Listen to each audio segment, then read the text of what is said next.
uribaza ukavuga utari ko inshingano ngewe mfite ndazuzuza. Ntabwo ari ikibazo uzabaza abandi nabo bafite izo nshingano.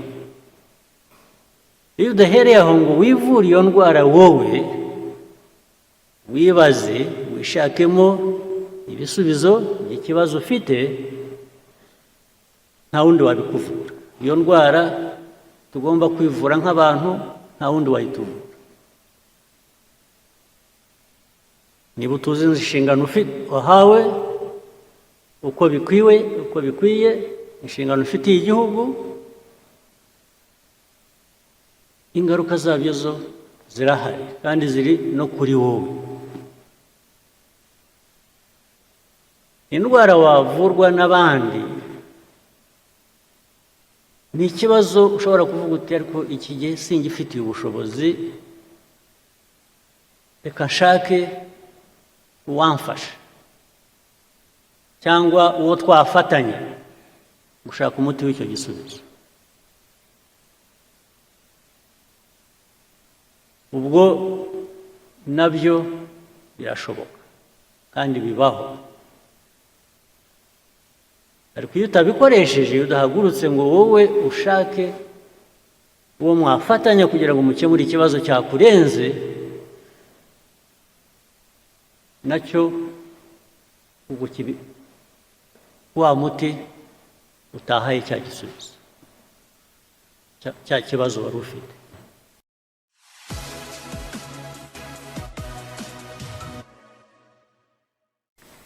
Urubyiruko tubatezeho bya bindi nabanjirijeho, ni mwe mwakiza u Rwanda rw'ejo uko tugenda dusimburana. Keretse niba iyo mission mutayishaka, it's a different matter. Niba mwe mutabishaka mwaravuze okay, ndetse hari aho mwageranyira ngo mugashyira urubanza ku bababyaye, ngo ariko se ubundi ndi hano, ubundi mwashyize hano kubera iki? Ukabwira ababyeyi bawe mwambyariye iki? Ariko ibyo ntabwo ari urahare. Ibyo ari byo byose baravuze, ugomba gukora effort yo kuba muzima, not just for yourself, ariko no ku bandi. Kuba muzima bikagira n'inyungu ku bandi, bitari wowe gusa.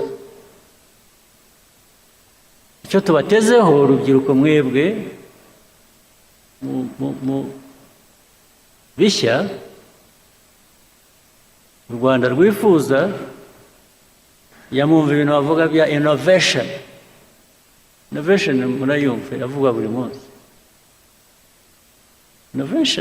Yes, innovation irimo abantu bameze neza, bafite ubuzima bwiza, bafite ubumenyi, bafite gushaka igera kure, irafasha, yubaka abantu, yubaka igihugu. U Rwanda nicyo twifuza. Ikindi ni commitment. Ugomba kugira ikintu cyawe, igihugu cyawe, aho ukomoka. Ugomba kugira icyo igihugu kigira icyo kiguha, ugomba kugira icyo ugiha. Igihugu kiraguha ukagiha. Ibisigaye ni politiki zisanzwe, muri polisi zituma abantu biteza imbere ndetse bateza igihugu imbere, bitari ibyo gusa.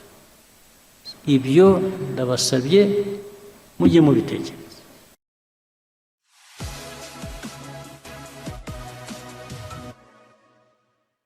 Ubundi ubundi abantu bavuga RPF cyangwa bavuga andi mashyaka cyangwa bikajya muri politike gusa, politike ikaba rwaserere bikaba ibintu bimwe.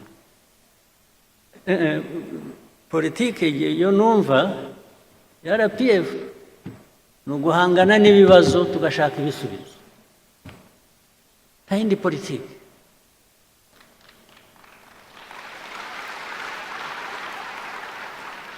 Politike y'ibinyoma, yo guhimba, yo kubeshya, yo gushakisha uko watirisha,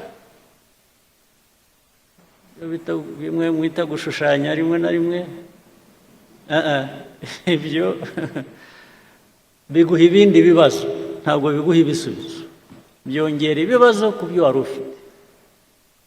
Ikindi nacyo ni ukuvuga ngo no mu mibanire uko tubaho hagati yacu cyangwa se hagati yacu n'abandi, ndavuga u Rwanda n'abandi, nujya gufatanya n'abandi